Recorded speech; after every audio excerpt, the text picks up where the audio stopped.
Is biomaterial. So దీన్ని short ఆన్సర్గా అడుగుతున్నాడు, biomaterials. So classification of materials the last one is biomaterials. So biomaterial ముందు define చేసే ముందు what is meant by material, దీన్ని short ఆన్సర్గా కూడా అడుగుతాడు బయోమెటీరియల్ అంటే ఏంటని. Explain about biomaterial, right A short note on biomaterial.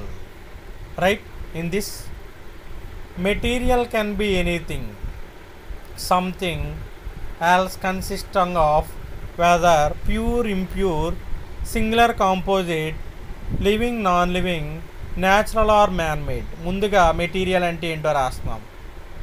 It is pure or impure, స్వభావజ అస్వభావజ, సింగులర్ కాంపోజిట్, ఏకైక విలువ మరియు మిశ్రమంగా లభించవచ్చు, జీవం ఉండొచ్చు జీవం లేకపోవచ్చు, సహజ సిద్ధమైనది అయి ఉండొచ్చు లేదా మ్యాన్ మేడ్ చేసింది అయి ఉండొచ్చు. ఇందులో one of the material is biomaterial. Coming to the definition of biomaterial,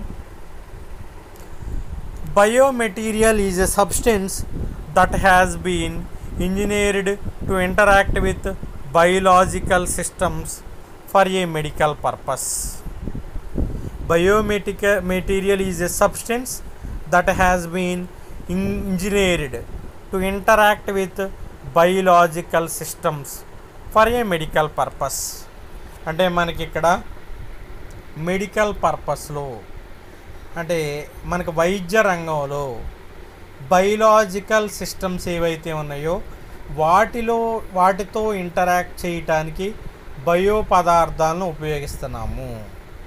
అంటే బయోలాజికల్ సిస్టమ్స్లో బయోలాజికల్ వ్యవస్థలు అంటే వైద్య రంగంలో బయోలాజికల్ వ్యవస్థలో ఇంటరాక్ట్ చేసేటువంటి పదార్థాలనే బయో పదార్థాలు అంటారు. ఓకే, అగైన్ వైద్య రంగంలో బయోలాజికల్ వ్యవస్థలతో ఇంటరాక్ట్ చేసేటువంటి పదార్థాన్ని బయో పదార్థం అంటారు. So write in this either therapeutic, that means treat, ఈ బయో పదార్థాన్ని మనం ట్రీట్ చేయటానికి వైద్య రంగంలో ట్రీట్మెంట్కి, ఆర్గ్యుమెంట్కి, repair or replace a tissue function of the body. So వీటన్నిటికి ట్రీట్మెంట్కి ఉపయోగిస్తారు, ఆర్గ్యుమెంట్కి ఉపయోగిస్తారు, రిపేర్ చేయడానికి ఉపయోగిస్తారు, బయోలాజికల్ సిస్టమ్ని రీప్లేస్ చేయడానికి ఉపయోగిస్తారు. Tissue function of the body అంటే మనకి బాడీ యొక్క టిష్యూ ఫంక్షన్ని రీప్లేస్ చేయడానికి బయోమెటీరియల్ను ఉపయోగిస్తారు. Or a diagnostic one.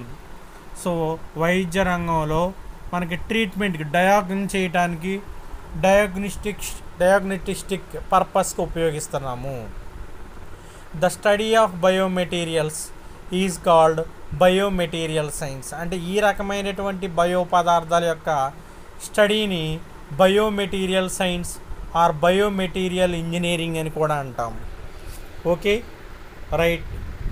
Biomaterial science encompasses elements of medicine, biology, chemistry, tissue engineering and material sciences. అంటే పదార్థ భౌతిక శాస్త్రంలో, టిష్యూ ఇంజనీరింగ్లో, రసాయన శాస్త్రంలో, బయాలజీలో, వైద్య రంగంలో ఈ బయోమెటీరియల్స్ని మనం విరివిగా ఉపయోగిస్తున్నాం. Biomaterial is different from biological material. Biomaterial వేరు, బయోలాజికల్ మెటీరియల్ వేరు.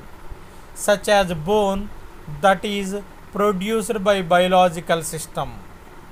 అంటే బోన్ అనేది మనకి ఇక్కడ బయోలాజికల్ సిస్టమ్, దాంట్లో మనం ఉపయోగించేది biomaterial. Biomaterials can be found in things such as contact lenses.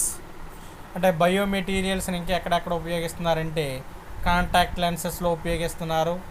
Face makers, heart valves, గుండె యొక్క వాల్వ్స్లో, ఆర్థోపెడిక్ డివైజెస్. సో ఆర్థోపెడిక్ డివైజెస్లోని ఇంకా మచ్ మోర్ చాలా చోట్ల ఈ బయోమెటీరియల్స్ను ఉపయోగిస్తున్నారు for the purpose of diagnostic and treatment treatment పర్పస్లో ఈ బయోమెటీరియల్స్ను ఉపయోగిస్తున్నారు. These are the types of materials. So ముందుగా మెటీరియల్ యొక్క definition. Different types of materials. They are first one crystalline and amorphous, later crystals, later conductors, semiconductors and insulators. Further classified into materials can be classified into later materials can be classified into polymers, later ceramics, alloys, nanomaterials, biomaterials. So these are the classification of materials. All of these students should prepare well. Stay home, stay safe. Thank you.